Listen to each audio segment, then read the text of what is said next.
Goethe-Zertifikat B1.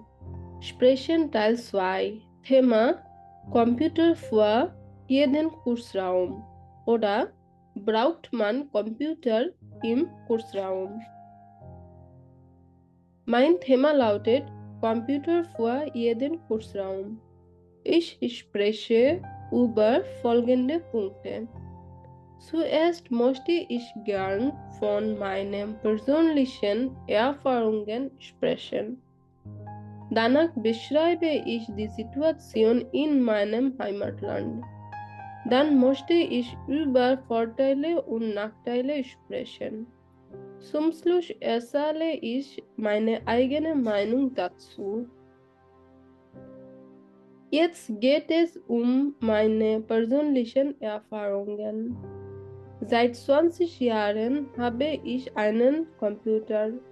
In meinem Leben spielt Computer sehr wichtige Rolle. Ich benutze den Computer fast 4 Stunden am Tag. Wenn ich ein Problem habe, gehe ich am Computer und dann suche ich im Computer.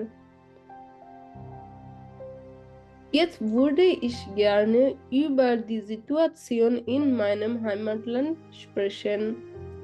In meinem Heimatland gibt es nicht in jedem Haus einen Computer.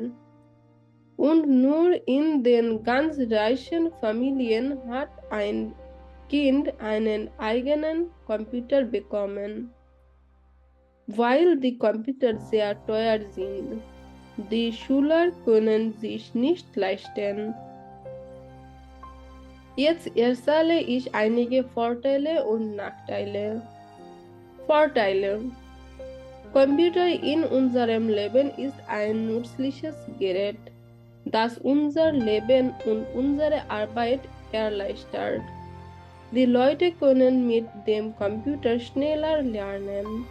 Manche Leute haben keinen Computer zu Hause, deswegen sie können in der Klasse lernen.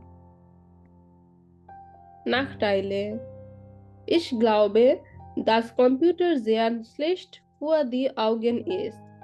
Wenn man jeden Tag am Computer arbeitet, dann braucht man eine Brille.